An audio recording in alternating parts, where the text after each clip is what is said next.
Assalamualaikum warahmatullahi wabarakatuh. Halo semuanya, selamat datang di podcast kami. Nah, senang sekali karena hari ini kita kembali hadir dengan pembahasan yang menarik dan tentunya relevan dengan dunia kerja saat ini. Perkenalkan, nama saya Salmianti Amalia Razak selaku host pada podcast kali ini. Nah, pada episode kali ini kita akan membahas tentang self-development atau pengembangan diri dalam ekosistem perusahaan. Nah, di era modern sekarang, perusahaan tidak hanya membutuhkan karyawan yang memiliki kemampuan akademik atau teknis saja, tetapi juga individu yang mampu berkembang, beradaptasi, dan terus belajar menghadapi perubahan. Nah, karena perkembangan teknologi, persaingan kerja, dan tuntutan industri, membuat setiap individu harus meningkatkan kualitas dirinya.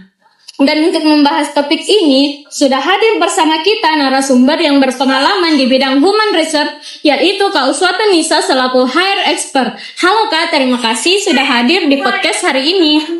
Halo juga, terima kasih sudah mengundang saya pada podcast hari ini. Nah, perkenalkan saya atas nama Uswata Nisa sebagai HR Expert. Senang sekali bisa berbagi pandangan mengenai pentingnya pengembangan diri di lingkungan perusahaan. Nah, baik Kak, sebelum masuk lebih jauh, saya ingin membahas sebuah kasus yang mungkin cukup sering terjadi di lingkungan kerja. Misalnya, ada seorang karyawan bernama Andi. Nah, pada awal bekerja, Andi dikenal sebagai karyawan yang rajin, aktif, dan memiliki semangat kerja tinggi. Ia juga cepat beradaptasi dengan lingkungan kerja baru. Nah, namun setelah beberapa tahun bekerja, Andi mulai merasa jenuh dengan pekerjaannya. Ia merasa pekerjaannya hanya rutinitas yang berulang setiap hari tanpa adanya tantangan baru. Nah, selain itu, Andi juga merasa bahwa dirinya tidak mengalami peningkatan skill maupun perkembangan karir. Akibatnya semangat kerjanya mulai menurun, produktivitasnya berkurang, bahkan ia mulai kehilangan motivasi untuk bekerja lebih baik. Nah, menurut Kakak sebagai HR expert, apa sebenarnya penyebab kondisi seperti ini bisa terjadi, Kak? Nah, menurut saya, kasus seperti itu sebenarnya sangat umum terjadi di dunia kerja. Salah satu penyebab utamanya adalah kurangnya proses pengembangan diri atau self-development. Banyak karyawan akhirnya terjebak di zona nyaman. Mereka hanya fokus menyelesaikan pekerjaan rutin tanpa mencoba meningkatkan kemampuan atau mempelajari hal baru. Padahal dunia kerja terus berkembang, teknologi berubah, sistem kerja berubah, dan kebutuhan perusahaan juga ikut berubah. Jika individu tidak ikut berkembang, maka akan muncul rasa bosan, kehilangan motivasi, bahkan bisa mengalami burnout karena merasa karirnya berjalan di tempat. Berarti rasa jenuh dalam pekerjaan tidak selalu disebabkan oleh lingkungan kerja ya Kak, tetapi bisa karena individu merasa dirinya tidak berkembang.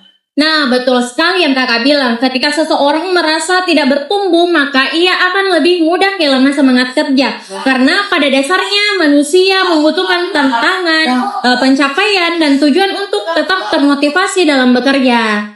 Nah, kalau dilihat dari sudut pandang human research, sebenarnya seberapa penting self-development bagi perusahaan, Kak? Nah, sangat penting. Dalam konsep human research management, pengembangan diri termasuk bagian penting dari employee development dan talent management. Perusahaan yang baik bukan hanya fokus pada hasil kerja, tetapi juga fokus terhadap perkembangan kompetensi karyawannya.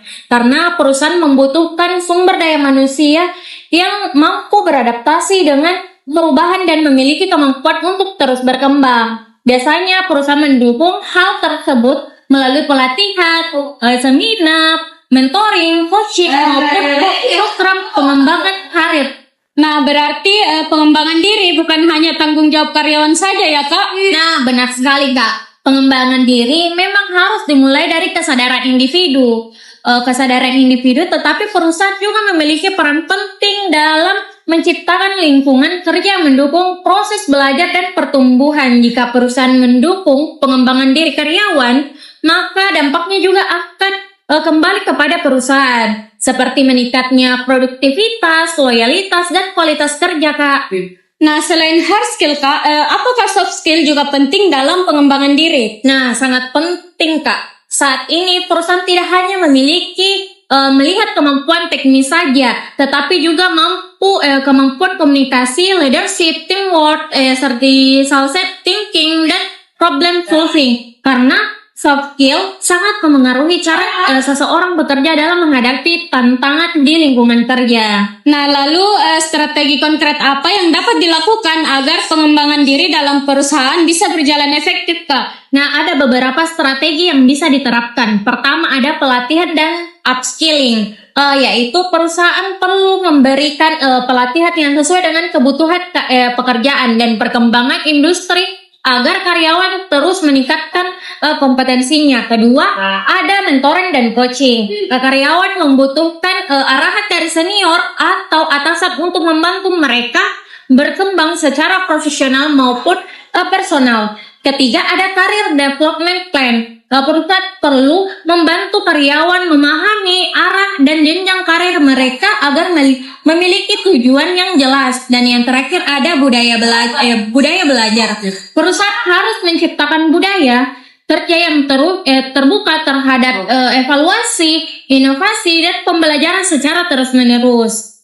Oh, berarti self-development sebenarnya merupakan proses jangka panjang yang harus dilakukan secara konsisten ya, Kak? Nah, betul sekali yang kakak bilang. Pengembangan diri bukan sesuatu yang instan. Dibutuhkan kemauan untuk terus belajar dan beradaptasi agar mampu menghadapi perubahan dunia kerja. Nah, baik teman-teman, dari pembahasan hari ini kita dapat memahami bahwa self-development memiliki peran yang sangat penting dalam ekosistem perusahaan. Pengembangan diri tidak hanya membantu individu meningkatkan kualitas diri dan karirnya, tetapi juga membantu perusahaan menjadi lebih berkembang dan kompetitif. Nah, terima kasih banyak untuk Kak Uswatun Nisa atas insight dan ilmunya yang sangat bermanfaat pada hari ini. Nah, terima kasih kembali. Semoga apa yang saya sampaikan bisa memberikan motivasi bagi kita semua untuk terus belajar dan berkembang untuk kedepannya. Nah, dan terima kasih juga untuk teman-teman yang sudah mendengarkan podcast kami. Sampai jumpa di episode berikutnya dengan pembahasan menarik lainnya. Wassalamualaikum warahmatullahi wabarakatuh. Bye everyone.